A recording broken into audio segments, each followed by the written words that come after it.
Hello everyone, my name is Sudhir Warkade, your biology teacher and welcome to the EduGrown. So students, इस video में हम एकदम नया chapter start कर रहे हैं क्लास 10th का, which is chapter 7 control and coordination. तो कंट्रोल एंड कोऑर्डिनेशन में हम इस वीडियो में स्टडी करने वाले हैं सबसे पहले इसका इंट्रोडक्शन। चैप्टर का इंट्रोडक्शन देखेंगे हम कि आखिरकार ये कंट्रोल और कोऑर्डिनेशन क्या होता है, और इसके अलावा हम यहाँ पे एक बहुत ही इंपॉर्टेंट टॉपिक भी कवर करेंगे विच इज न्यूरॉन।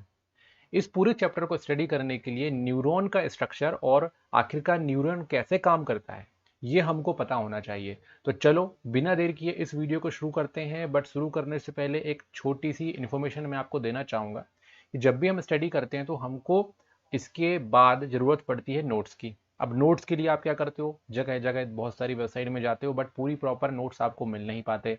तो आप एक काम कीजिए, हमारी वेबसाइट पे जाइए which is www.edugrown.in।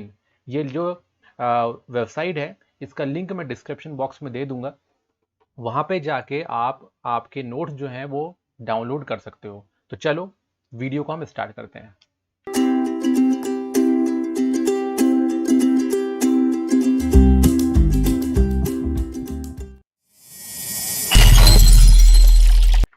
Welcome back students. तो यहाँ पे इस चैप्टर को हम स्टार्ट करते हैं और एक जर्नल सा क्वेश्चन मैं आपसे पूछता हूँ, है ना। बहुत ही जर्नल सा क्वेश्चन है, what do you mean by control and coordination. Control and coordination से आप क्या समझते हैं। तो थोड़ा सा दिमाग लगाएंगे हम, थोड़ा सा हम दिमाग लगाएंगे तो हमको समझ में आएगा कि कंट्रोल मतलब क्या, नियंत्रित करना।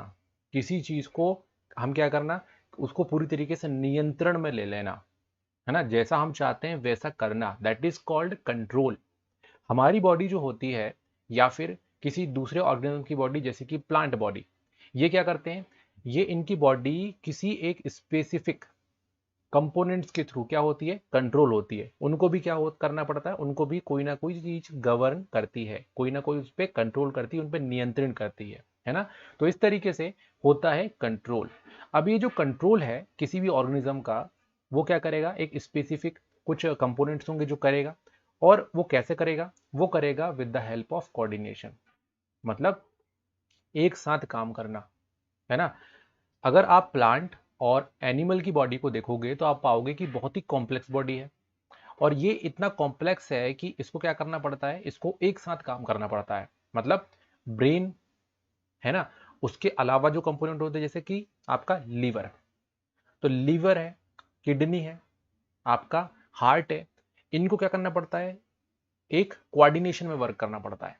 ऐसा नहीं है कि किडनी जो है बहुत ज़्यादा काम कर रहा है, ऐसा नहीं है कि लीवर अपना बहुत ज़्यादा काम कर रहा है, ऐसा नहीं कि हार्ट अपना बिल्कुल अलग काम कर रहा है। उनको एक स्पेसिफिक सीक्वेंस में काम करना पड़ता है। तो हर ऑर्गन, है ना, जो एक कॉम्प्लेक्स सिस्टम में होता है, हर ऑर्गन को एक अपना स्पेसिफिक वर्क करना पड़ता है कोऑर्डिनेशन के साथ, है ना। एक एक दोनों में आपसी सूझ समझ से क्या करना पड़ता है, वर्क करना पड़ता है ना। तो इसको बोलते हैं हम कोऑर्डिनेशन। कंट्रोल और कोऑर्डिनेशन को ह्यूमन और प्लांट में समझने से पहले हम एक वर्ड है जो बार बार हमको कंफ्यूज करता है, उसको हम समझ लेते हैं, which is movement and locomotion. Locomotion और मूवमेंट क्या है, बहुत ही सिंपल चीज है। मूवमेंट का मतलब होता है किसी बॉडी पार्ट को क्या करना, मूव करना। कोई बॉडी पार्ट जो है वो थोड़ा सा मूव करता है, दैट इज कॉल्ड मूवमेंट। जैसे कि प्लांट है, प्लांट में बहुत सारे बॉडी पार्ट हैं उसके, है ना। जैसे कि क्या है, जैसे कि यहाँ पे बनाता हूँ मैं, लीफ है ना, ब्रांचेज है, स्टेम है, रूट है। तो अगर क्या होता है, लीफ मूव करता है ना, तो ये क्या है, लीफ का मूवमेंट, है ना। धीरे धीरे क्या करेगा, ये आपका ग्रोथ करेगा। तो ग्रोथ करेगा तो जो यहाँ की लीफ है वो क्या होगी, उसकी लोकेशन चेंज हो जाएगी, है ना। मतलब यहाँ से वो यहाँ पे आ जाएगा, जैसे जैसे हाइट बढ़ेगी तो जो लोकेशन है या फिर हम बोले उस पर्टिकुलर पोजीशनिंग से वो क्या होता है, अपनी जगह को चेंज कर देता है। मतलब वो पर्टिकुलर चीज क्या हो रही है, मूव कर रही है। तो यहाँ पे ऑर्गेनिज्म के किसी भी पार्ट में जब क्या होता है, मूवमेंट होता है, मतलब एक जगह से थोड़ा सा अपनी जगह से खसक जाता है, दैट इज कॉल्ड मूवमेंट। और लोकोमोशन क्या है, लोकोमोशन का मतलब होता है अपनी पूरी की पूरी जगह चेंज कर देना। अपनी जो जगह है मतलब प्लेस, एक प्लेस से दूसरी प्लेस में मूव कर देना, इसको हम क्या बोलते हैं? लोकोमोशन बोलते हैं, है ना। जैसे कि मैं अभी यहाँ पे बैठा हूँ तो क्या हो रहा है, मेरे हैंड मूव कर रहे हैं, सो दिस इज मूवमेंट। और अगर मैं यहाँ से कहीं और चला जाता हूँ तो biologically that is locomotion. Okay, तो प्लांट मूव कर सकते हैं बट वो क्या नहीं कर सकते? लोकोमोशन नहीं कर सकते, है ना। हम क्या कर सकते हैं? मूवमेंट एंड लोकोमोशन दोनों ही चीजें कर सकते हैं, है ना। अब यहाँ पे हम कुछ चीजें ऑब्जर्व करेंगे, है ना। मैं आपको पिक्चर्स दिखाऊंगा, आप बताइए कि एक्चुअल में वहां पे क्या हो रहा है ना। तो क्या क्या चीजें हो रही जरा देखते हैं हम। सबसे पहला इमेज देखो, यहाँ पे कैट क्या कर रहा है? दौड़ रहा है ना। एक और इमेज देखते हैं, ये देखो, ये जो है बफेलो क्या कर रहा है? खा रहा है, एकदम चबाए जा रहा है, चबाए जा रहा है, चबाए जा रहा है। ये कैट दौड़ रही है, दौड़ रही है। दो इमेजेस में आपको समझ में आया, है ना। एक्टिविटीज बिल्कुल क्लियर कट, है ना। आप देखो, इनको ऑब्जर्व करो कि आखिरकार ये कर रहे हैं। ये देखो यहाँ पे एक झूले में, यहाँ पे आपके जैसे एक बच्चा क्या कर रहा है? झूल रहा है ना। देखो कितना खुश है। देन दूसरी फोटो दिखाता हूँ, ये देखो, ये प्लांट जो है धीरे धीरे क्या कर रहा है? ग्रो कर रहा है। और यहाँ पे क्या आ रही है? लाइट आ रही है यहाँ से। आप यहाँ पे ये सभी चीजें देख रहे हो कि हर ऑर्गेनिज्म क्या कर रहा है? कोई ना कोई एक्टिविटी कर रहा है।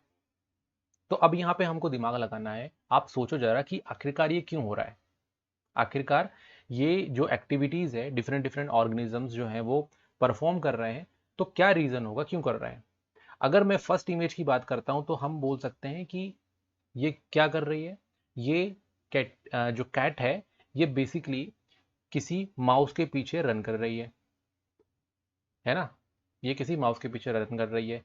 वही अगर हम दूसरी इमेज को देखें तो ये क्यों खा रहा है ना। ये पूरी की पूरी घास जो है वो क्यों खा रहा है? बिकॉज अगर ये अच्छे से खाएगा, चबाएगा, तो जो बड़े मॉलिक्यूल्स होते हैं, बड़े पार्टिकल होते हैं, वो छोटे छोटे पार्टिकल्स में टूट जाते हैं, जिससे उसको डाइजेस्ट करने में ईजी हो जाता है। वही अगर हम यहाँ चिल्ड्रन को देखें तो उसको क्या चाहिए? उसको फन, उसको स्विंग करने से क्या मिल रहा है? उसको अच्छा लग रहा है, खुश है, वो हैप्पी है। और जितना अच्छा हैप्पी होते हैं उतनी ही हमारी जो बॉडी होती है उतनी ही अच्छी होती है। इसलिए बोला जाता है कि आप हैप्पी रहो, है ना। अगर आप हैप्पी रहोगे, फन आप करते रहोगे, तो क्या होगा? तो आपकी बॉडी बिल्कुल खुशमिजाज हो जाएगी और आप हमेशा खुश रहोगे, स्ट्रेस फ्री रहेगा। और आप अच्छे तरीके से क्या कर सकते हो? अपना वर्क कर सकते हो, है ना। अच्छे तरीके से आप सस्टेन कर सकते हो अगर खुश रहोगे तो।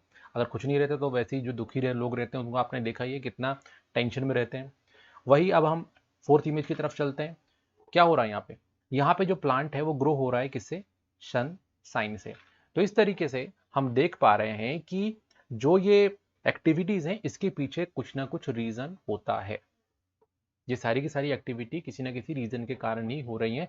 विदाउट रीजन के यहाँ पे कोई भी एक्टिविटी नहीं हो रही है ना। बट इससे पहले आप क्या सोचते थे कि मतलब ऐसे ही हो रहा है? नहीं, इसके पीछे का कुछ ना कुछ रीजन है। चलो कुछ और एक्टिविटीज हैं उनको ऑब्जर्व करते हैं और उसके बाद फिर मैं आपको बताता हूँ कि आखिरकार इससे हमको क्या समझ में आ रहा है। चलो कुछ और एक्टिविटीज देखते हैं। एक ये वाली एक्टिविटी, ये एक्टिविटी अभी थोड़ी देर पहले ही देखी हमने। ये सनलाइट है और सनलाइट में ये बहुत बढ़िया तरीके से प्लांट ग्रो कर रहा है, ठीक है। दूसरा देखते हैं इमेज, ये एक प्रैक्टिकल है। अब देखो ये जो है आपको मैं बता रहा हूं तो बट इसका मतलब ये नहीं कि आप करके देखो, है ना। इसमें क्या होता है, थोड़ा सा आंखों में इश्यूज भी आते हैं। तो चलो मैं बताता हूँ होता क्या है कि ये है हमारी आईज नॉर्मल कंडीशन में। अगर उसमें तेज लाइट अगर हम क्या करें, उसमें डालें, तो जैसे ही लाइट हमारी आई में क्या करते हैं, इंसिडेंट करते हैं, तो इसमें जो आप देख रहे हो ना ब्लैक पोर्शन, क्या बोलते हैं इसको हम? प्यूपिल। क्या बोलेंगे इसको हम? प्यूपिल। ये जो प्यूपिल होता है ये छोटा सा हो जाता है और अंधेरे में ये जो प्यूपिल होता है ये क्या हो जाता है? थोड़ा सा बड़ा हो जाता है, एक्सपेंड हो जाता है। तो ये एक्टिविटी, दैट मीन्स ये रिस्पॉन्स हमको देखने को मिलता है जब हम क्या करते हैं, लाइट इसमें इंसिडेंट करते हैं। तो जैसे ही हम यहाँ पे लाइट इंसिडेंट करेंगे तो हमारा प्यूपल उस पर क्या करेगा? रिस्पॉन्ड करेगा। क्या करेगा? रिस्पॉन्ड, है ना। एक छोटी सी चीज जो हमको ऑब्जर्व होती है बात, और ये क्यों होता है? ताकि एक्सेस लाइट जो है हमारी आईज के अंदर ना जाए और हमारी आईज डैमेज ना हो। एक और हमें एक्टिविटी आपको बताता हूँ। क्या होता है, अगर कोई गर्म चीज अगर कहीं रखी हुई है और आपको पता ना हो कि भाई वो चीज गर्म है, तो हम जैसे ही उसको हाथ लगाएंगे तो तुरंत एक झटके से हाथ हम क्या करेंगे, पीछे कर लेंगे, है ना। ये किया, तुरंत पीछे। तो जैसे कि यहाँ पे आपको इमेज में दिख रहा है, तो ये भी तो आप क्या करते हो, फील करते हो अपने डेली लाइफ में। तो डेली लाइफ में मैंने कुछ आपको एग्जांपल दिए और ये एक्चुअल में एक्टिविटीज हैं जो हम देखते रहते हैं हमारे चारों तरफ, और हम उसको अच्छी तरीके से ऑब्जर्व नहीं करते। बट अब ऑब्जर्व करो, क्योंकि हम क्या स्टडी कर रहे हैं, कंट्रोल एंड कोऑर्डिनेशन। तो इन एक्टिविटी से हमको क्या समझ में आता है, क्या हम इन एक्टिविटीज को हमारी लाइफ के मूवमेंट से कनेक्ट कर सकते हैं? क्या हम बोल सकते हैं कि ये हमारी लाइफ के लिए बहुत ही इंपॉर्टेंट एक्टिविटीज हैं? क्यों? जरा सोचो। सोचने पे आपको समझ में आएगा कि यस, ये सभी एक्टिविटीज जो हैं बहुत ही इंपॉर्टेंट हैं। और हमको यहाँ पे इन एक्टिविटीज देखने पे समझ में आया है कि यहाँ पे कोई ना कोई फैक्टर होता है जिसके कारण हम क्या करते हैं, उस टाइप का रिस्पॉन्स देते हैं। जैसे कि अगर मैं आपको यहाँ पे बोलूँ, ये जो ग्रो हो रहा है तो किसके प्रेजेंस में हो रहा है, ये प्रेजेंट में हो रहा है लाइट के, है ना। मतलब लाइट यहाँ पे वो फैक्टर है जिसके कारण ये क्या हो रहा है, ग्रोथ अच्छी से हो रही है। और अगर मैं यहाँ पे देखूं कि हमारा जो आईज का प्यूपल है वो क्या कर रहा है, वो छोटा हो रहा है और फिर वापस एक्सपेंड होता है, तो वहां पे एक फैक्टर है जो क्या है, बेसिकली लाइट। तो यहाँ पे भी वो लाइट वो फैक्टर है जिसके कारण ये हमारा जो आईज है इस टाइप से रिस्पॉन्ड कर रहा है। और अगर हम यहाँ पे देखें, क्या रिस्पॉन्ड है, रिस्पॉन्स ये है कि हमने छुआ, तुरंत पीछे कर लिया। तो तुरंत पीछे करना क्या है, एक रिस्पॉन्स है। तो ये जो हो रहा है क्यों हो रहा है, बिकॉज ऑफ यहाँ पे हीट है।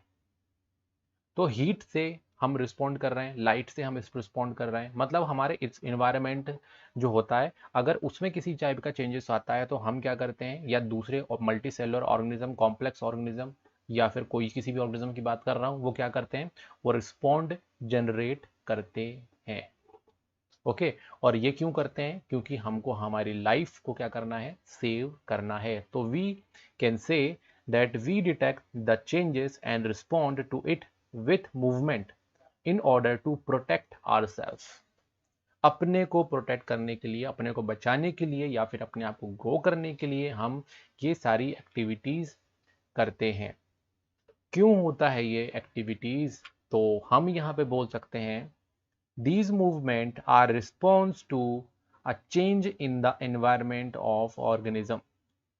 ऑर्गेनिज्म के environment में जो भी चेंजेस आता है, उस चेंजेस के अगेंस्ट में किसी भी ऑर्गेनिज्म की बॉडी रिस्पॉन्ड करती है।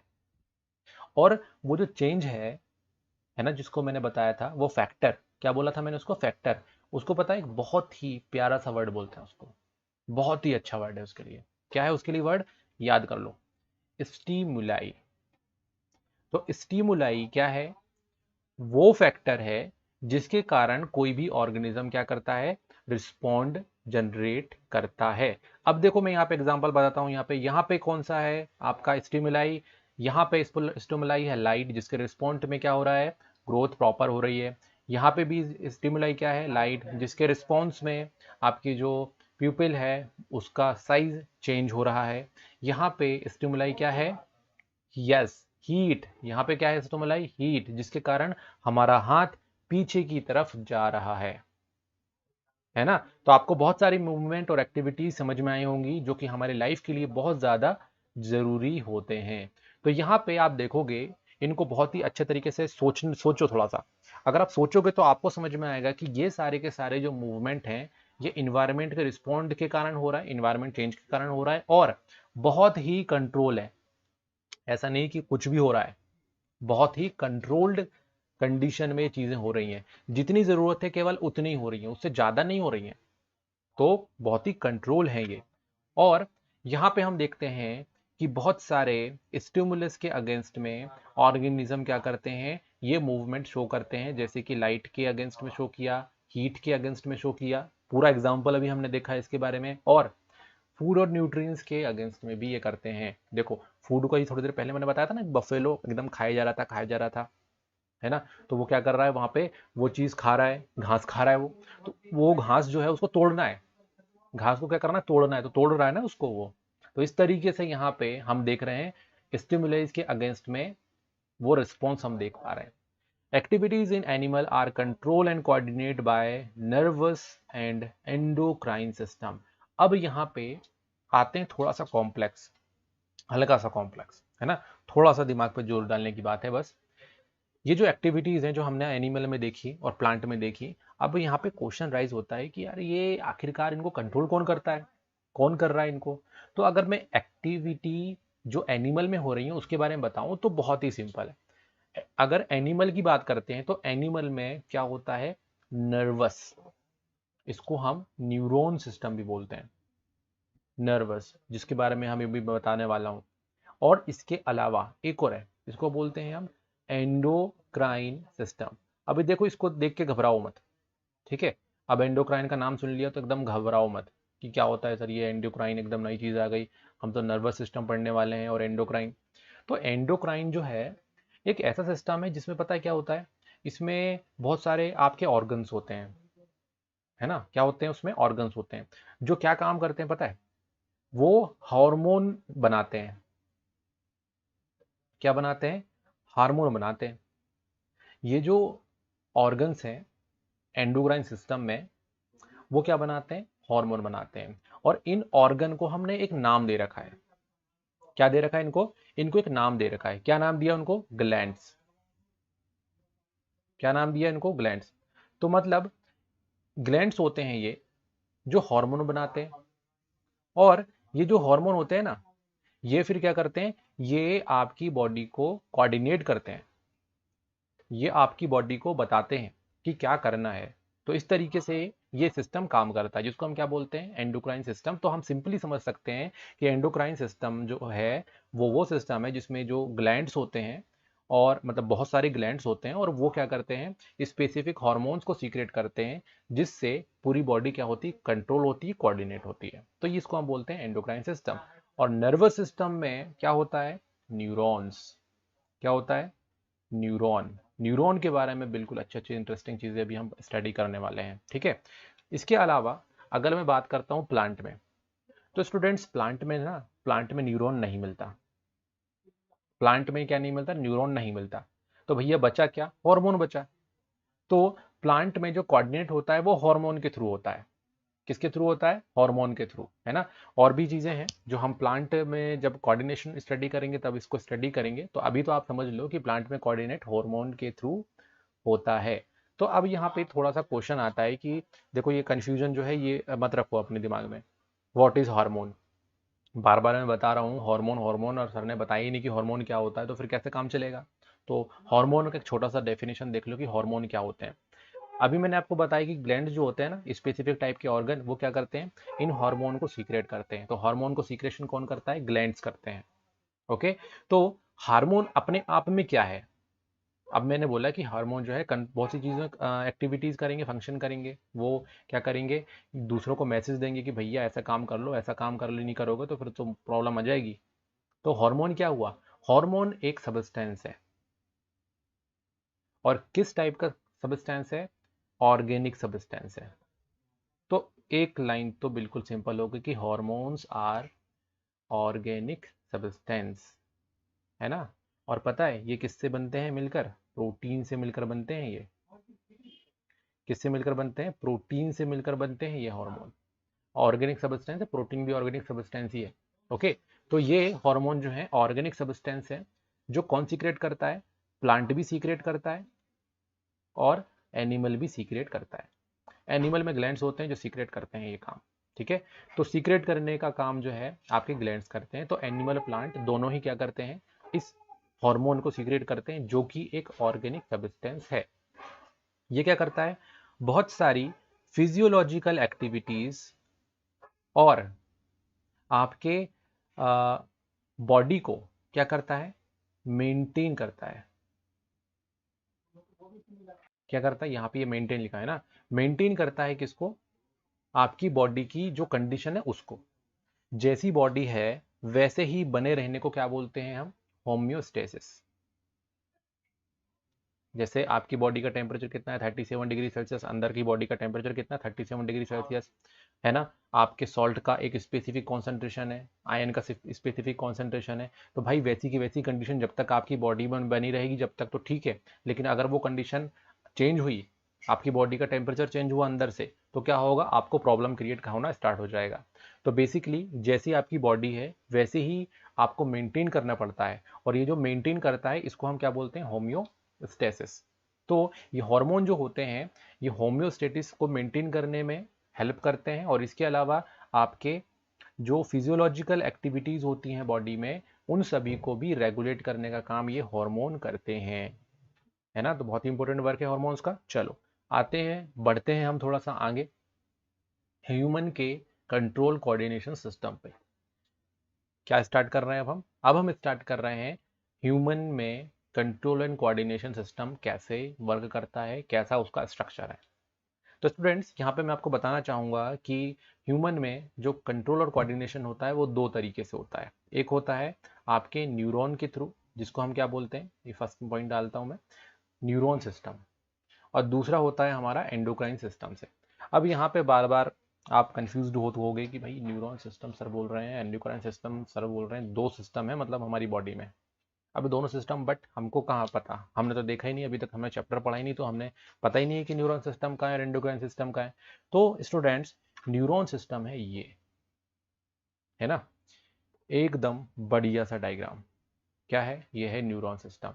आप देखोगे न्यूरॉन सिस्टम में कि आपका एक तो ब्रेन इस न्यूरॉन सिस्टम का पार्ट है। इसके अलावा आप यहाँ से देख रहे हो कि ब्रेन से जुड़ा हुआ आपको दिख रहा है ये, है ना। ये जो स्ट्रक्चर है पता है आपके स्पाइनल कॉर्ड के अंदर से होता हुआ जाता है। ये कहाँ से जा रहा है? ये इस आपके स्पाइनल कॉर्ड हो ना, स्पाइनल कॉर्ड के, और स्पाइनल कॉर्ड की हड्डी है उसके अंदर ये है ना। मतलब यहाँ पे आप देखोगे कि आपके पीछे रीढ़ की हड्डी जिसको हम बोलते हैं बैकबोन, है ना, तो हड्डी तो है, हड्डी के अंदर क्या है? ये स्ट्रक्चर। इसको हम क्या बोलते हैं? इसको हम बोलते हैं स्पाइनल, क्या बोलते हैं? Spinal cord. फिर आप देखोगे कि स्पाइनल कॉर्ड जो रहेगी उससे ब्रांचेस निकलेंगी इस तरीके से, दोनों तरफ जा रही हैं, इस तरफ हैंड की तरफ पहुंच गई, और यहाँ पे आप नीचे जाओगे तो फिर आपका लेग की तरफ पहुंचेंगी। तो पूरे बॉडी में ये जो है आपका एक नेटवर्क फैला हुआ है। ये जो नेटवर्क है ना आपका, एक तो है ब्रेन, फिर क्या है? स्पाइनल कॉर्ड, और उसके बाद है यहाँ पे नर्व। इसको हम बोलते हैं पीएनएस का पार्ट। किसका पार्ट बोलते हैं? पीएनएस का पार्ट। आपको बताऊंगा मैं, बिल्कुल घबराओ मत। पहले तो हमने एक बिल्कुल सिंपल सा डायग्राम देखा। क्या है ये? ब्रेन। ये क्या है? Spinal cord. और बाकी यहाँ पे है ये नर्व्स। तो यहाँ पे आप देखोगे कि ब्रेन, स्पाइनल कॉर्ड और नर्व से मिलकर क्या बना है? हमारा न्यूरॉन सिस्टम। ओके। और वही अगर हम बात करते हैं एंडोक्राइन का, तो एंडोक्राइन क्या है? एंडोक्राइन में मैंने बताया था कि ये क्या है? ग्लैंड का सिस्टम। किसका सिस्टम है? ग्लैंड्स का। बहुत सारे ग्लैंड्स जो होते हैं वो क्या करते हैं? वो एंडोक्राइन सिस्टम बनाते हैं। तो स्टूडेंट, ग्लैंड जो होते हैं बेसिकली दो टाइप के होते हैं, एक होता है एंडोक्राइन और एक होता है एक्सोक्राइन। क्या होता है? एक एंडोक्राइन होता है और एक एक्सोक्राइन होता है। तो हम यहाँ पे बेसिकली बात कर रहे हैं किसका? एंडोक्राइन ग्लैंड सिस्टम का, जो कि क्या काम करेगा? जो कि आपकी बॉडी में कोऑर्डिनेशन का काम करेगा, कंट्रोल का काम करेगा। तो ऐसे कौन कौन से ग्लैंड्स होते हैं जिसको हम एंडोक्राइन बोलते हैं? तो स्टूडेंट्स, ऐसे ग्लैंड्स जो कि क्या बनाते हैं? हार्मोन बनाते हैं। क्या बनाते हैं? हार्मोन बनाते हैं। और उस हार्मोन को कहाँ पे सीक्रेट कर देते हैं? देखो, ये मैंने बोला कि ग्लैंड है तो ये एक ग्लैंड बना दिया मैंने, ठीक है। अब इसने क्या बनाया? अंदर हार्मोन बनाया। अब ये क्या करता है? हार्मोन बनाने के बाद इसको बाहर निकालता है। क्या करता है? इसको बाहर निकालता है। बट बाहर कहाँ निकालता है? ये इसको सीक्रेट कर देगा इसमें, ब्लड वेसल्स में। तो मतलब इसको मैं लिख देता हूँ ब्लड। ऐसे ग्लैंड्स जो कि आपके हार्मोन बनाने के बाद उस हार्मोन को ब्लड में सीक्रेट कर देते हैं, दैट मीन्स ब्लड वेसल में सीक्रेट करते हैं। इस टाइप के ग्लैंड्स को हम बोलते हैं एंडोक्राइन ग्लैंड्स। ओके, बहुत ही सिंपल। अब तो याद हो गया आपको कि व्हाट इज एंडोक्राइन ग्लैंड्स। तो एग्जाम्पल देखते हैं कि भाई ऐसे कौन कौन से ग्लैंड है हमारी बॉडी में जो अपना हार्मोन को कहाँ पे सीक्रेट करते हैं, ब्लड वेसल में सीक्रेट करते हैं। तो चलो देखो, ये रहा हमारे सारे के सारे ग्लैंड्स। तो डिफरेंट डिफरेंट ग्लैंड्स की लोकेशन यहाँ पे दी हुई है ना। यहाँ पे आपका ब्रेन है, ब्रेन में कौन सा ग्लैंड होता है, पिट्यूटरी ग्लैंड। तो यहाँ पे अगर आप ब्रेन की बात करते हैं तो यहाँ पे होगा क्या, pituitary gland which is endocrine gland. उसके बाद है पीनल ग्लैंड, है ना, वो भी ब्रेन में मिलता है। देन उसके बाद आप गले पे आ जाओ तो गले में क्या मिलेगा, थायराइड ग्लैंड। गले में क्या मिलेगा, थायराइड ग्लैंड। और आपके फिर किडनी के ऊपर देखो दोनों तरफ, ये एक किडनी ये रही, एक किडनी ये रही, इसके दोनों तरफ क्या मिलेगा, एड्रीनल ग्लैंड मिलेगा, है ना। एड्रीनल ग्लैंड के बाद फिर यहाँ पे देखो पेनक्रियाज ग्लैंड। पेनक्रियाज ग्लैंड के बाद फिर यहाँ पे टेस्टिस। वही अगर हम फीमेल की बात करें तो सारे के सारे ग्लैंड कॉमन रहेंगे और सिर्फ यहाँ पे एक ओवरी जो रहेगा वो चेंज हो गया है। तो इस तरीके से आपके एंडोक्राइन सिस्टम होता है। एंडोक्राइन सिस्टम में बहुत सारे ग्लैंड्स होते हैं जो कि अपने हार्मोन को सीधे ब्लड वेसल में सीक्रेट करते हैं। So these are the examples. जब हम एंडोक्राइन सिस्टम के बारे में पूरी तरीके से डिटेल में स्टडी करेंगे तो मैं आपको एक एक ग्लैंड का वर्क समझाऊंगा। तो आप नेक्स्ट वीडियो जो रहेगा, इसके आने वाले जो वीडियोज रहेंगे उसमें आप इसको देख पाओगे, है ना। तो यहाँ पे न्यूरस सिस्टम और एंडोक्राइन सिस्टम का एक ओवरव्यू हमने समझ लिया है। ओके, तो चलो थोड़ा सा नर्वस सिस्टम के बारे में हम समझते हैं। नर्वस सिस्टम जो रहता है वो क्या करता है, वो एक सेल से मिलकर बना हुआ होता है ना। नर्वस क्या है, नर्वस सिस्टम जो है नर्वस टिश्यू का फॉर्मेशन करेगा। नर्वस सिस्टम बनेगा किससे, नर्वस टिश्यू से। और नर्वस टिश्यू जो रहेगा उसमें क्या रहेगा, एक सेल, और वो सेल कौन सी है, न्यूरॉन। नर्वस सिस्टम जो रहता है उसकी फंक्शनल यूनिट क्या है, न्यूरॉन है। मतलब न्यूरॉन एक तरीके की क्या है, सेल है, जिससे पूरा का पूरा न्यूरॉन सिस्टम बना हुआ है।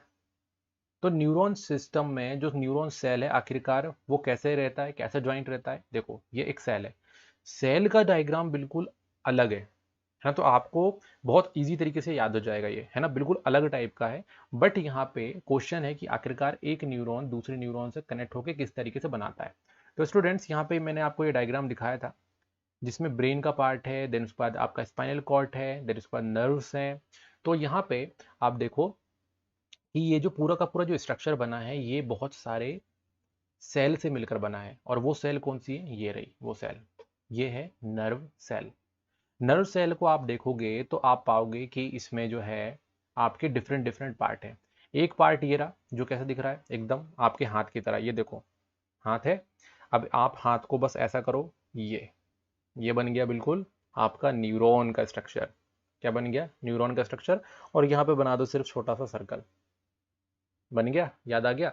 ये आपके फिंगर्स जैसे, और बीच में क्या है आपका हैंड, है ना। और फिर उसके बाद फिर ये इधर साइड गया आपका हैंड, और इसके बाद फिर ये कहाँ पे जुड़ गया, यहाँ पे। तो इस तरीके से आपका हाथ ही एक तरीके का क्या है, न्यूरॉन जैसा है ना। तो न्यूरॉन का सबसे ऊपर का जो पार्ट है इसको हम क्या बोलते हैं, इसको हम बोलते हैं आपका, ये पूरी पूरी है सेल बॉडी। क्या है ये, सेल बॉडी। तो देखो यहाँ पे है आपका डायग्राम, देखो सेल बॉडी, ठीक है। और जो ये फिंगर्स दिख रहा है ना, ये है डेंड्राइट। क्या है ये, डेंड्राइट। देखो कैसा किस तरीके का स्ट्रक्चर है, स्टार के जैसा स्ट्रक्चर है ना। तो ये है डेंड्राइट, ये है सेल बॉडी, और बीच में बना दिया हमने न्यूक्लियस। सिंपल सी बात। तो आपको ये स्ट्रक्चर तो समझ में आ गया। फिर उसके बाद बात करेंगे ये आपका हैंड का हिस्सा, ये है एक्सॉन। क्या बोलते हैं इसको हम, इसको हम बोलते हैं एक्सॉन। और आखिरी में जहां से कनेक्ट रहेगा उसको हम बोलेंगे उस नर्व की एंडिंग। बट आप देखोगे कि जो नर्व की एंडिंग है वो भी क्या है, बहुत सारी ब्रांचेस में टूट गई है ना। तो नर्व एंडिंग जो होता है उसमें बहुत सारे अलग अलग कनेक्शंस होते हैं। तो इस तरीके से हमारी एक सेल बनती है। बट फिर ये पूरे का पूरा ये स्ट्रक्चर कैसे बन जाता है, ये देखो कैसे बनता है। ये मैंने बनाया एक सेल, है ना। हम यहाँ पे एक डायग्राम बनाते हैं, है ना, एक रफ डायग्राम है ये न्यूरॉन का। तो न्यूरॉन का ये बना दिया हमने एक्सॉन। एक्सॉन के बाद फिर ये है नर्व एंडिंग, ये क्या है, नर्व एंडिंग। तो यहाँ पे देखो ये मैंने बना दिया आपका न्यूरॉन का आपका सेल बॉडी का पोर्शन, और ये है एंड का पोर्शन। अब क्या होता है, ये जो एंडिंग होती है ना, यहीं से आपका जुड़ता है वापस से क्या, दूसरा न्यूरॉन। तो दूसरा न्यूरॉन कैसे जुड़ेगा सर, दूसरा न्यूरॉन जुड़ेगा इस वाले पोर्शन से। अब देखो ये जो आपका सेल बॉडी का पोर्शन और डेंड्राइट का पोर्शन है, मुझे यहाँ पे बनाना पड़ेगा। अब मैं कोई सा एक एंड ले लेता हूँ, ये वाला ले लेता हूँ, है ना, और ये मैंने बना दिया सही तरीके से। और यहाँ से फिर मैं डेंड्राइट बनाऊंगा, ये बना दिया डेंड्राइट, है ना, बना, ये बन गया हमारा डेंड्राइट। तो ये एक डेंड्राइट जो है यहाँ से जुड़ गया, तो ये एक न्यूरॉन है। फिर वापस से मैं सेल बॉडी बनाऊंगा, ये बन गया हमारा सेल बॉडी। सेल बॉडी बनाने के बाद फिर एक्सॉन बनाया, और फिर उसके बाद फिर यहाँ पे नर्व एंडिंग बन गया। देखो, तो इस तरीके से हमको समझ में आ रहा है कि ये है न्यूरॉन नंबर 1 और ये है न्यूरॉन नंबर 2। तो दो न्यूरॉन आपस में इस जगह से क्या है, कनेक्टेड है। तो कहाँ कहाँ से कनेक्ट हो रहे हैं अगर मैं पूछूं आपको, तो एक तो ये रहा नर्व एंडिंग, है ना, और ये है आपका डेंड्राइट। तो डेंड्राइट और नर्व एंडिंग से दो न्यूरॉन जुड़े हुए हैं, है ना। तो इस तरीके से एक न्यूरॉन से दूसरा न्यूरॉन जुड़ता है, फिर पीछे साइड से यहाँ पे एंडिंग से फिर दूसरा न्यूरॉन जुड़ जाएगा, और हमारे पास जो है क्या होगा, हमारे पास एक पूरा का पूरा स्ट्रक्चर बनेगा। और कौन सा स्ट्रक्चर बनेगा हमारे पास बनेगा फिर ये वाला स्ट्रक्चर। चलो जूम करके देख लेते हैं ये। तो पूरा कनेक्शन इस तरीके से क्या होता है, एक न्यूरॉन से दूसरा न्यूरॉन जुड़ रहा है, दूसरे से तीसरा न्यूरॉन जुड़ रहा है, इस तरीके से पूरा का पूरा हमारा न्यूरॉन सिस्टम बन जाएगा। तो इस तरीके से हम बोल सकते हैं कि this is the functional unit. Neuron क्या है, न्यूरॉन सिस्टम का फंक्शनल यूनिट है। आप बिल्कुल टेंशन मत लो, एक एक पॉइंट में आपको कवर करने वाला हूं, ठीक है। अब देखो, जब ये पूरा सिस्टम बन गया, तो इस सिस्टम को हमने दो पार्ट में डिवाइड किया, है ना। देखो यहाँ पे कितने पार्ट में डिवाइड किया, दो पार्ट में डिवाइड किया, बहुत ही सिंपल टाइप। एक को बोला हमने सीएनएस मतलब सेंट्रल नर्वस सिस्टम, और एक को बोला हमने पीएनएस पेरिफेरल नर्वस सिस्टम।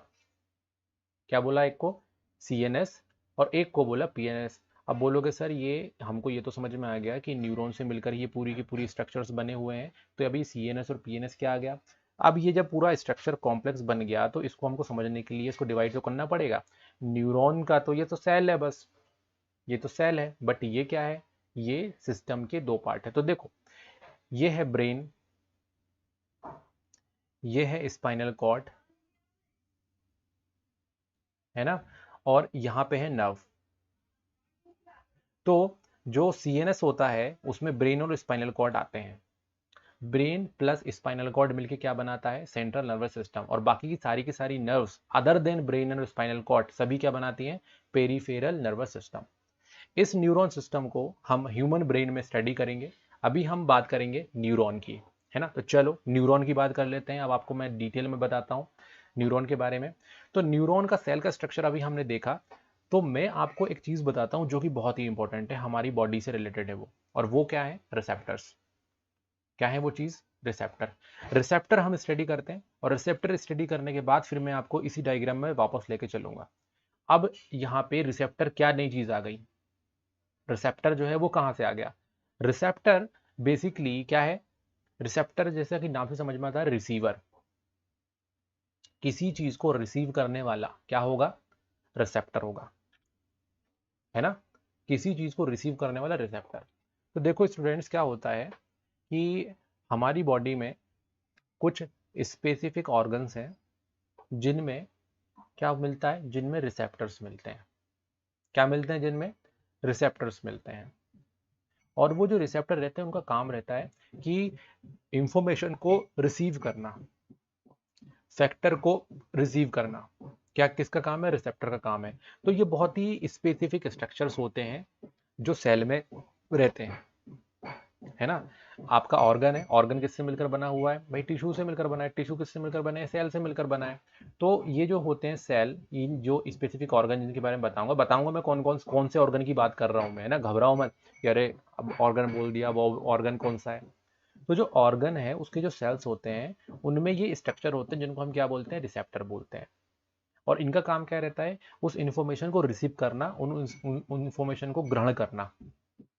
तो कैसी इंफॉर्मेशन होती है वो, जैसे कि हमने कुछ खाया, तो हमने कुछ खाया तो भाई जो खाया है वो एक टाइप का मॉलिक्यूल है, तो उसके साथ रिएक्शन करना पड़ेगा किसी को, ताकि आपका क्या हो सके, आपको टेस्ट आ सके। तो रिसेप्टर रहता है वो, जिसके साथ वो रिएक्शन करता है और फिर क्या होता है, हमको टेस्ट आता है। तो वो जो है रिसेप्टर का काम है उस इन्फॉर्मेशन को क्या करना, कैच करना, पकड़ना। अब कहीं कुछ जैसे आपका चीज़ कोई गर्म है तो आपने उसको छुआ, तो छूने पे जो आपकी जो सेल्स हैं इसमें यहाँ पे, वो सेल्स क्या करेंगे, उसमें रिसेप्टर है जो क्या करता है, जो टेम्परेचर को मेजर कर लेता है। जब भी तो वो आपके ब्रेन तक उस इन्फॉर्मेशन को पहुंचाता है, तो वो है रिसेप्टर, है ना। अगर अगर आप क्या करोगे, कोई लाइट जली, तो लाइट आपकी आंखों में गई, तो आपकी आंखों के अंदर रिसेप्टर है जो क्या करता है, उस लाइट के साथ रिएक्शन करता है और वो इन्फॉर्मेशन को फिर अंदर पहुंचाता है। तो रिसेप्टर जो है एक स्पेसिफिक स्ट्रक्चर है जो आपके स्पेसिफिक ऑर्गन्स में मिलते हैं, हर कहीं नहीं मिल रही है ना। स्पेसिफिक रिसेप्टर का काम स्पेसिफिक होता है। तो ये जो रिसेप्टर्स हैं ये हैं।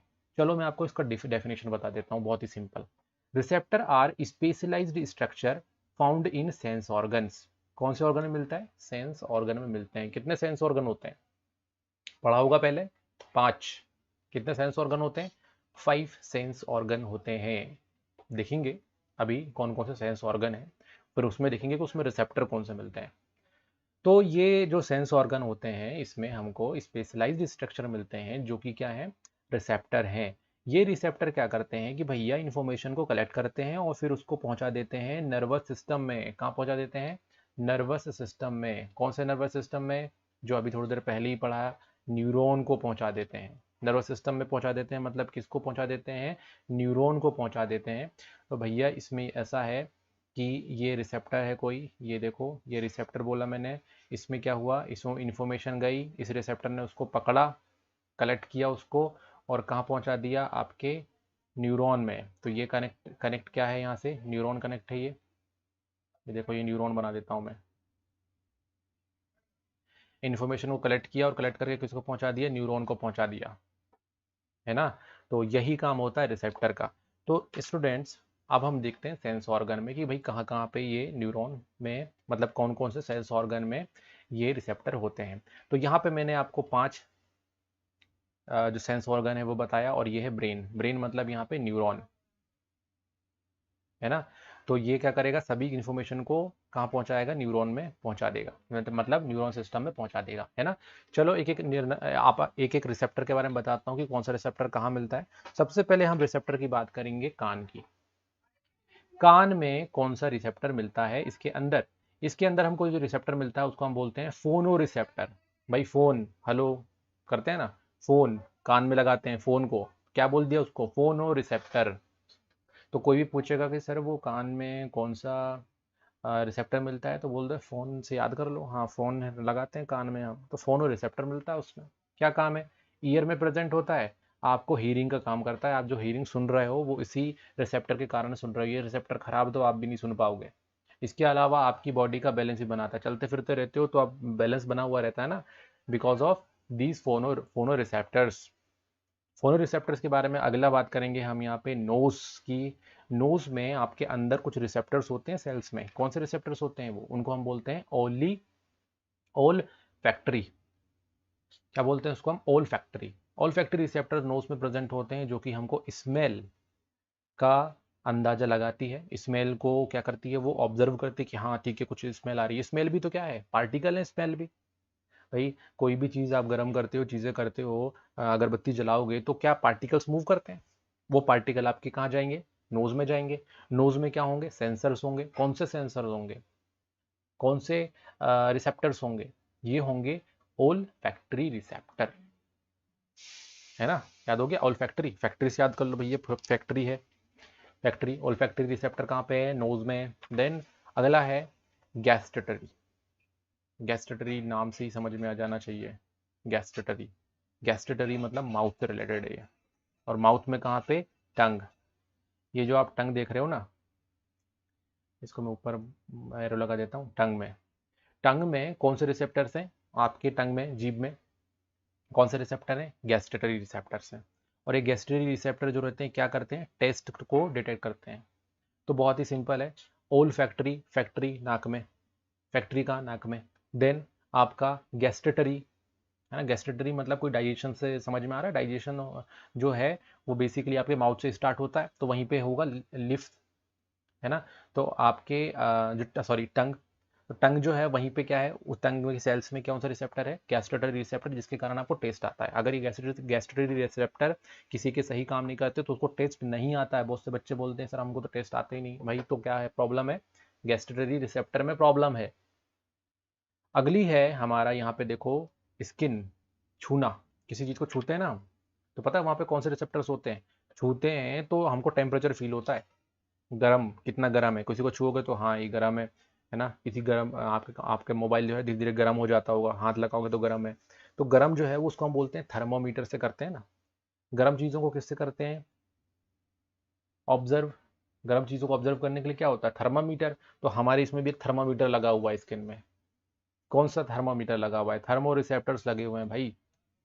क्या लगे हुए हैं, थर्मो रिसेप्टर स्किन में प्रेजेंट होते हैं और हमको पेन को फील कराते हैं, हीट फील कराते हैं, टच को फील कराते हैं, ये थर्मो रिसेप्टर।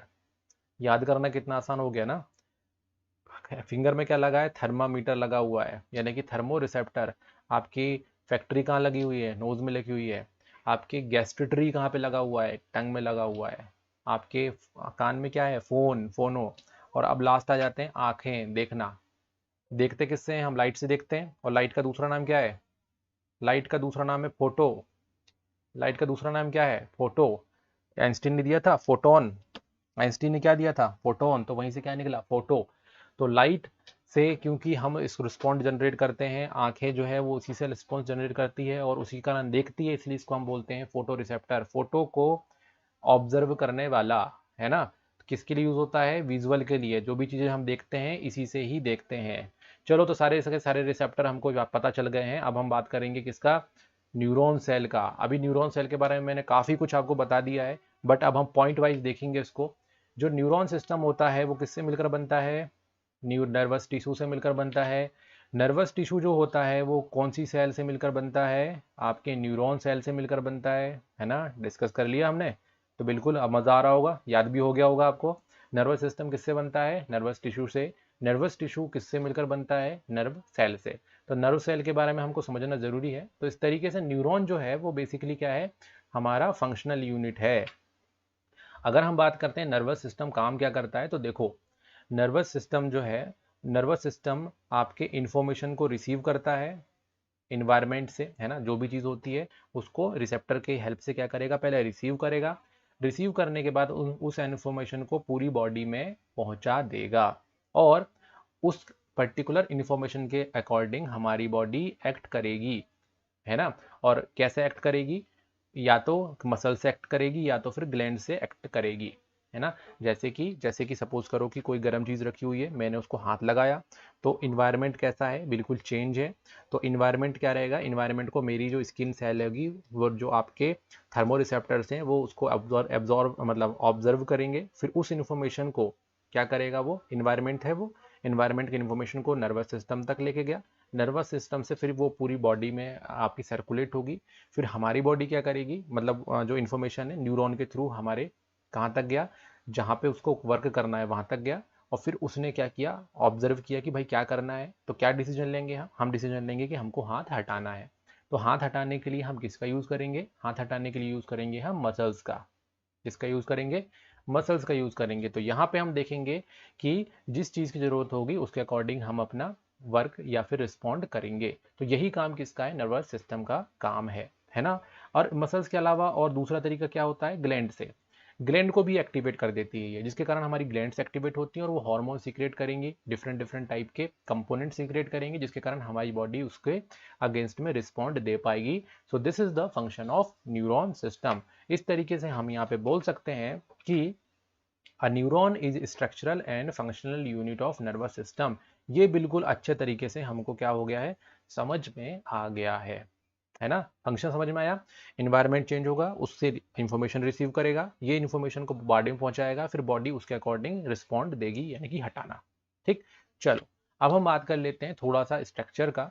स्ट्रक्चर के बारे में मैंने आपको बताया कि ये हमारे हैंड के स्ट्रक्चर जैसा है, जिसमें आपका बीच में न्यूक्लियस है ना।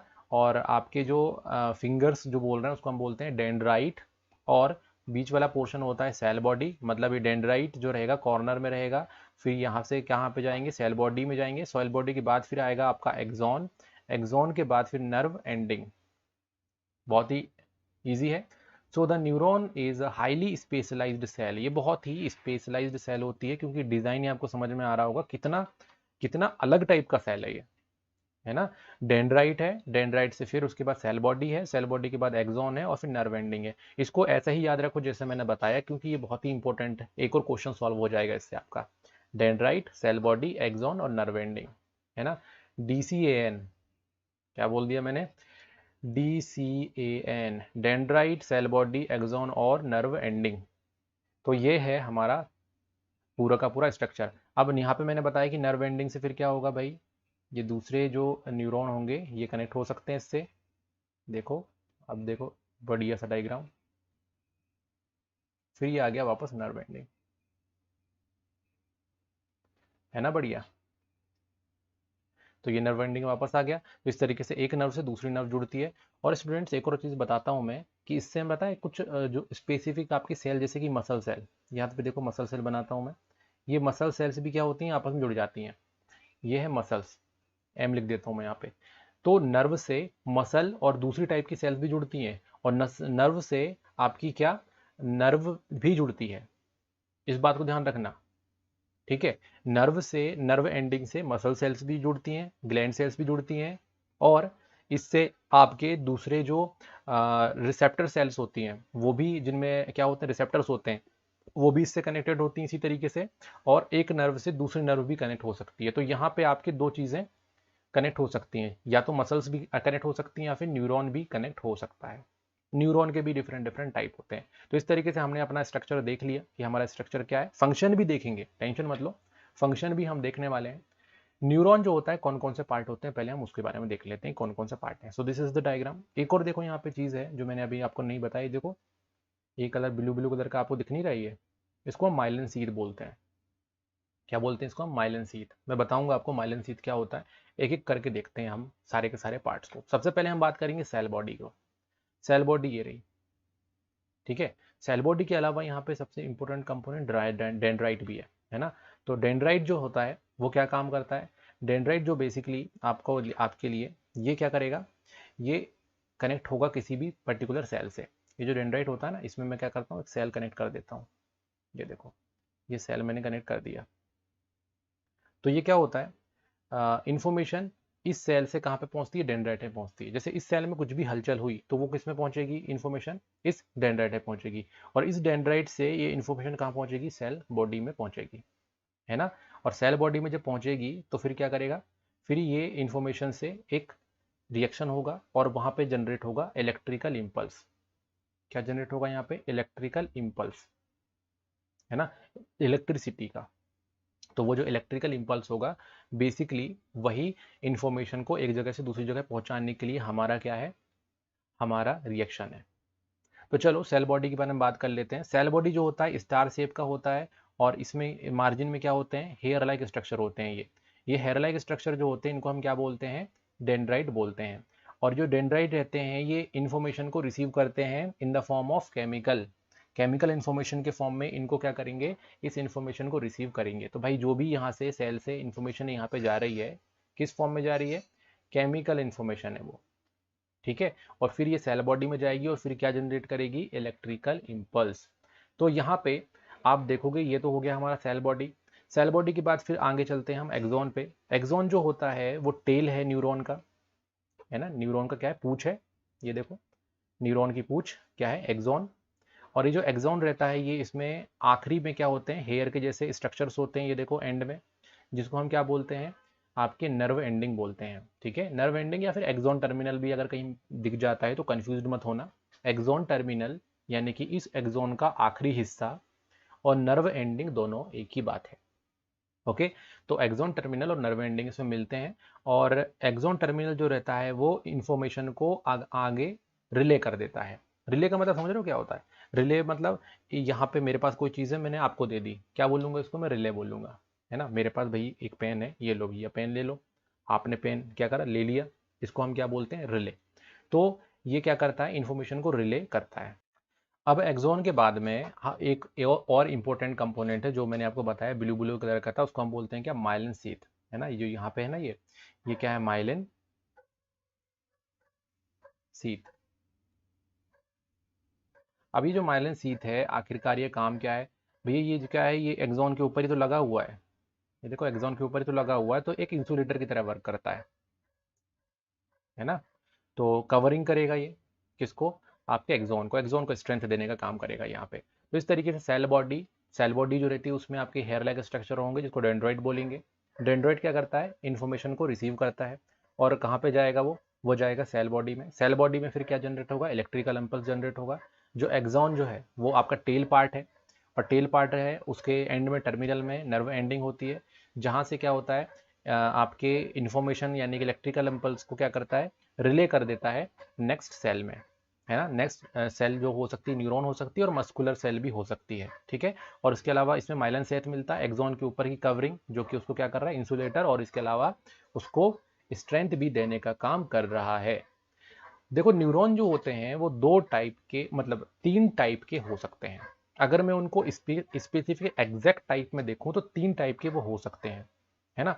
तो मैं आपको एक चीज बताता हूं, एक होता है सेंसरी न्यूरॉन और एक होता है मोटर न्यूरॉन। सेंसरी न्यूरॉन और मोटर न्यूरॉन पता है क्या होता है। सेंसरी न्यूरॉन किससे कनेक्ट होते हैं, सेंस ऑर्गन से कनेक्ट होते हैं। जो 5 सेंसेस थे ना, उन ऑर्गन से कनेक्ट होगा न्यूरॉन, तो उसको कौन सा न्यूरॉन बोलेंगे, सेंसरी न्यूरॉन बोलेंगे। मोटर न्यूरॉन पता है किसको बोलते हैं, जो लेता है एक्शन। क्या लेता है, जो एक्शन, जो रिस्पॉन्ड करता है। तो जो रिस्पॉन्ड करने वाले ऑर्गन से जुड़ा रहेगा उसको हम बोलेंगे मोटर न्यूरॉन। जैसे कि किससे जुड़ा रहेगा, मसल से जुड़ा रहेगा या फिर ग्लैंड से जुड़ा रहेगा, उसको हम क्या बोलेंगे, मोटर न्यूरॉन बोलेंगे। तो मोटर न्यूरॉन समझ में आ गया, जिससे क्या करते हैं, हम एक्शन लेते हैं। जैसे कि मैंने अपने हाथ को क्या किया, मूवमेंट किया, तो मूवमेंट करने के लिए मुझे ब्रेन से मैसेज किसको भेजना पड़ रहा है, अपने हैंड को भेजना पड़ रहा है।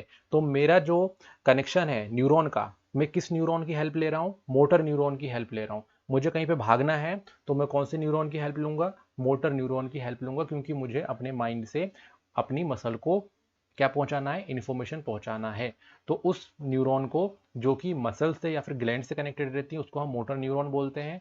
और जो सेंस ऑर्गन से कनेक्ट रहेगी, सेंस ऑर्गन का काम क्या है, जैसे कि मैंने छुआ, तो छूने के बाद मुझे टेम्परेचर महसूस हुआ, तो टेम्परेचर महसूस करने वाले जो सेल्स हैं वो कौन सी सेल्स हैं, सेंसरी ऑर्गन की सेल्स हैं। उनसे कनेक्ट होने वाला न्यूरॉन कौन सा होगा, सेंसरी न्यूरॉन होगा, है ना, इजी। अब आते हैं हम एसोसिएशन या फिर रिले न्यूरॉन। ये जो न्यूरॉन होते हैं बेसिकली नर्व से नर्व जुड़ जाता है ना, एक नर्व से दूसरा नर्व जुड़ता है जिसके कारण एक दूसरे को इन्फॉर्मेशन पहुंचा पाते हैं, इसको हम बोलते हैं कौन सा, एसोसिएशन और रिले न्यूरॉन। अब हम बात कर लेते हैं यहाँ पे बहुत ही इंपॉर्टेंट स्ट्रक्चर की, जो कि दो न्यूरॉन के बीच में होती है या फिर न्यूरॉन और मसल के बीच में होती है। तो सबसे पहले हम बात करेंगे साइनेप्सेज, उसके बाद बात करेंगे हम एनएमजे यानी कि न्यूरो मस्कुलर जंक्शन। पहले किसकी बात कर लें, पहले बात कर लें हम साइनेप्सेज की, कि भाई ये साइनेप्सेज जो है वो क्या होता है। तो साइनेप्सेज जो है वो क्या है, एक छोटा सा point contact between nerve ending of axon of one neuron with the dendrite of the another neuron. मतलब एक न्यूरॉन बनाया मैंने, ये है ना, इसको मैं बनाता हूँ, ये एक न्यूरॉन बना दिया मैंने, ये एंडिंग है, ठीक, ये नर्व एंडिंग है और ये है सेल बॉडी। अब क्या है, ये है नर्व एंडिंग। अब इससे क्या जोड़ दूं मैं, इससे मैं एक और न्यूरॉन जोड़ दूं, ये सेल बॉडी, उसके बाद फिर ये हमारा एंडिंग, है ना। तो आप देखो कि एक सेल ये एक एक न्यूरॉन सेल ये है, दूसरा न्यूरॉन सेल ये है। अब यहाँ पे जुड़ा हुआ है ये, तो इस जो कनेक्शन पॉइंट है ये पॉइंट कांटेक्ट है, इसको क्या बोलते हैं हम, पॉइंट कांटेक्ट। क्या बोलते हैं इसको हम, पॉइंट कांटेक्ट। तो ये जो पॉइंट कांटेक्ट है जो दो नर्व के बीच में बना है, और किस किस के बीच में, ये क्या है, डेंड्राइट है। कहाँ पे बना है ये डेंड्राइट है ना, दूसरे न्यूरॉन का डेंड्राइट है ये। और ये क्या है, नर्व एंड है। तो एक न्यूरॉन का नर्व एंड और दूसरे न्यूरॉन का डेंड्राइट, ये दोनों जहां पे पॉइंट कांटेक्ट बनाते हैं उस जगह को हम बोलते हैं साइनेप्सिस। साइनेप्सिस बोल दिया इसको। तो क्या होता है, जो इन्फॉर्मेशन रहती है, इलेक्ट्रिकल इंपल्स जो होती है वो यहाँ से कहाँ जाती है, दूसरे न्यूरॉन में जाती है। अब इलेक्ट्रिकल इम्पल्स की बार बार मैं बात कर रहा हूँ, इलेक्ट्रिसिटी वाली इम्पल्स की बार बार बात कर रहा हूँ, तो ये चीज़ क्या है? इलेक्ट्रिकल इम्पल्स एक्चुअल में क्या है? Mode of transmission. मतलब न्यूरॉन, एक न्यूरॉन जो होती है, जो इन्फॉर्मेशन को ट्रांसफर करती है, वो किसकी हेल्प से करती है? इलेक्ट्रिकल इम्पल्स की हेल्प से करती है। इलेक्ट्रिकल इम्पल्स जो होता है वो सेल बॉडी के स्ट्रक्चर में बनता है ना? तो ये है हमारा साइनेप्सिस। साइनेप्सिस के बाद एक और होता है जिसको हम बोलते हैं न्यूरोमस्कुलर जंक्शन। तो नाम से ही समझ लो आपको, न्यूरो मतलब न्यूरॉन, मस्कुलर मतलब मसल। न्यूरॉन और मसल के बीच में जो आपका क्या होगा, जो आपका कनेक्शन होगा, उसको हम क्या बोलते हैं? उसको हम बोलते हैं न्यूरो मस्कुलर जंक्शन। है ना सिंपल? न्यूरॉन से न्यूरॉन कनेक्शन हो रहा है तो साइनेप्सिस है, और अगर न्यूरॉन और मसल्स के बीच में कनेक्शन हो रहा है तो उसको हम क्या बोलते हैं? न्यूरोमस्कुलर जंक्शन बोलते हैं। ये भी नर्व एंडिंग से होता है। तो ये जो है आपका डायग्राम, ये बेसिकली क्या है? नर्व एंडिंग है। देखो लास्ट के नर्व एंडिंग ये जुड़े हुए हैं यहाँ से, और ये जो है ये क्या है? आपका मसल है। ये क्या है? मसल्स। ये मसल फाइबर है और ये एक्सोन का एंडिंग है, और इन दोनों के बीच में जुड़ा हुआ है। उसको थोड़ा जूम करो तो यहाँ पे हमको मिल जाएगा गैप छोटा सा, ये देखो, ये न्यूरॉन का एंडिंग है और ये है मसल। तो इन दोनों के बीच में जुड़ा हुआ है ये, इसको हम क्या बोलते हैं? Neuromuscular junction. है ना? हम बोल सकते हैं कि NMJ is the point where muscle fibre comes in contact with motor neuron. अब यहाँ पे न्यूरॉन से कनेक्शन है, बट कौन सा न्यूरॉन? Motor neuron. मैंने कहा था ना कि मोटर न्यूरॉन कौन से होते हैं? जो आपके मसल को कनेक्ट करते हैं न्यूरॉन से। है ना? सेंसरी न्यूरॉन कौन से होते हैं? जो सेंसर ऑर्गन से जो कनेक्ट करते हैं। चलो, तो ये हो गया हमारा। देन अब हम बात करते हैं कि आखिरकार इन्फॉर्मेशन एक जगह से दूसरी जगह कैसे पहुंचती है। तो स्टूडेंट, सबसे पहले सपोज करो कि हम कहाँ पर हैं, हम जो है कोई चीज़ गर्मा गर्म पड़ी हुई है कहीं पे, हम उसको हाथ लगा रहे हैं। अब हमको देखना है कि इन्फॉर्मेशन कहाँ से कहाँ पहुंच रही है। ठीक है? तो सबसे पहले क्या होगा? इन्फॉर्मेशन जो रहेगी, हमारा जो डेंड्राइट रहेगा उसको क्या करेगा? रिसीव करेगा। तो यहाँ पे मैंने कुछ चीज़ रखी हुई है, इसकी इन्फॉर्मेशन कहाँ गई? पहले डेंड्राइट में गई। ठीक है? अब डेंड्राइट में जाने के बाद कहाँ जाएगी वो? ये जाएगी आपकी सेल बॉडी में। तो आप देखोगे कि केमिकल रिएक्शन होगा, और केमिकल रिएक्शन से क्या क्रिएट होगा? Electrical impulse. इन्फॉर्मेशन कहाँ से रिसीव हुई? डेंड्राइट से। इस पर्टिकुलर सेल में जो डेंड्राइट है, यहाँ से इन्फॉर्मेशन रिसीव हुई। देन उसके बाद फिर कहाँ पे केमिकल रिएक्शन हुआ ये, है ना? और केमिकल रिएक्शन करके क्या जनरेट हुआ? Electrical impulses. इलेक्ट्रिकल इम्पल्स जो होती है वो क्यों जनरेट होती है? Because of chemical reaction.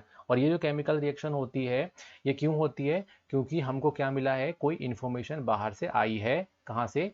Dendrite से। इतना क्लियर है? इन्फॉर्मेशन आई, सेल बॉडी के अंदर गई, मतलब इंफॉर्मेशन आई कहाँ से? डेंड्राइट से। जैसे ही डेंड्राइट से आई, केमिकल रिएक्शन स्टार्ट हुआ, और क्या बना? Electrical impulse. Clear? Electrical impulse बनने के बाद फिर क्या होगा? ये डेंड्राइट से कहाँ जाएगी? आपके एक्सोन की तरफ से होते हुए, मतलब सेल बॉडी, सेल बॉडी से कहाँ जाएगी? एक्सोन एंडिंग तक। और एक्सोन एंडिंग तक किससे जाएगी? एक्सोन से होते हुए जाएगी। At the end of the axon the electrical impulse set off the release some chemical. अब देखो यहाँ पे इस बात को समझो, क्या हुआ?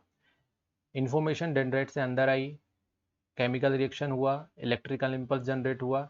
इलेक्ट्रिकल इम्पल्सेस एक्सोन की हेल्प से कहाँ गए? नर्व एंडिंग तक गए। अब नर्व एंडिंग में क्या हो रहा है, इस बात को समझो। ये मैं नर्व एंडिंग बनाता हूँ यहाँ से, ये नर्व एंडिंग बनाया मैंने, और यहाँ से फिर हमारा दूसरा जुड़ा हुआ है, दूसरा न्यूरॉन हमारा जुड़ा हुआ है, सपोज करो दूसरा न्यूरॉन है, दूसरा मसल। तो अब यहाँ पे इलेक्ट्रिकल इम्पल्स जो है यहाँ से बना, तो इलेक्ट्रिकल इम्पल्स जनरेट हुआ ये से, फिर इलेक्ट्रिकल इम्पल्स इस तरीके से क्या हुआ? हमारा नर्व एंडिंग तक गया, और नर्व एंडिंग तक जाने के बाद यहाँ पे गैप है। तो अब ये इलेक्ट्रिकल इम्पल्स डायरेक्टली दूसरे न्यूरॉन में नहीं जाएंगे। आया समझ में? इलेक्ट्रिकल इम्पल्स डायरेक्टली दूसरे न्यूरॉन में नहीं जा रहा है, बल्कि इलेक्ट्रिकल इम्पल्स यहाँ पे आने के बाद फिर कुछ केमिकल्स होते हैं, वो यहाँ से क्या होते हैं? रिलीज होते हैं। ये देखो बाहर रिलीज कर दिया, और फिर इन रिलीज केमिकल्स को कौन रिसिप्ट करेगा? ये रिसिप्ट करेगा हमारा, या तो ये डेंड्राइट है, तो डेंड्राइट है तो ये वापस रिसिप्ट करेगा, और रिसिप्ट करके फिर ये क्या करेगा? दूसरे न्यूरॉन में इलेक्ट्रिकल इम्पल्स को जनरेट कर देगा। आ गया समझ में? तो यहाँ पे देखो, at the end of the axon electrical impulse set off the release the chemical, कुछ केमिकल रिलीज करेगा, एंड दीज केमिकल गैप को क्रॉस करेंगे, इस गैप को क्रॉस करेंगे, और क्रॉस करने के बाद फिर क्या होगा? ये दूसरे एंड में जो जुड़ा हुआ है वो फिर उसको रिसीव करेगा और फिर से यहाँ पे अगर न्यूरॉन है तो क्या करेगा, इलेक्ट्रिकल इम्पल्स को जनरेट करेगा। Okay, so the electric impulse in dendrite to the next neuron, next neuron में क्या करेगा, उस इलेक्ट्रिकल इम्पल्स को आपके केमिकल के फॉर्म में पहुंचा देगा, फिर दूसरा न्यूरॉन में फिर इलेक्ट्रिकल इम्पल्स जनरेट हो जाएगा। देन अगर यहाँ पे क्या है, अगर आपका मसल है तो मसल सेल में वो इन्फॉर्मेशन इसी तरीके से जाएगी। तो इस तरीके से क्या होता है, एक न्यूरॉन से दूसरे न्यूरॉन में इंफॉर्मेशन ट्रैवल करती है। तो इसका एक छोटा सा फ्लो डायग्राम हमारे पास बन जाता है कि भाई इंफॉर्मेशन डेंड्राइट ने रिसीव करा, सेल बॉडी में गया, वो इलेक्ट्रिकल इम्पल्स बना, इलेक्ट्रिकल इम्पल्स बन के फिर एक्सॉन में गया, एक्सॉन में बनने के बाद, एक्सॉन में जाने के बाद फिर नर्व एंड तक गया, फिर वहाँ पे साइनेप्सिस में गया, साइनेप्सिस फिर दूसरे न्यूरॉन के डेंड्राइट में वापस चला गया। अगर वो मसल होगा तो मसल में चले जाएगा, दूसरा न्यूरॉन होगा तो न्यूरॉन में चले जाएगा। तो this is the flow diagram of transmission of electrical impulse. तो इस तरीके से आपको याद रखना है, इलेक्ट्रिकल इम्पल्स को हम नर्व इम्पल्स ही बोलते हैं। तो अगर कोई पूछता है आपसे कि भाई इंफॉर्मेशन किस बिहाफ पे कैसे ट्रैवल करती है, तो इलेक्ट्रिकल इम्पल्स के फॉर्म में इंफॉर्मेशन ट्रैवल करती है, बट वो इलेक्ट्रिकल इम्पल्स एक न्यूरॉन से दूसरे न्यूरॉन में डायरेक्टली नहीं जाते हैं।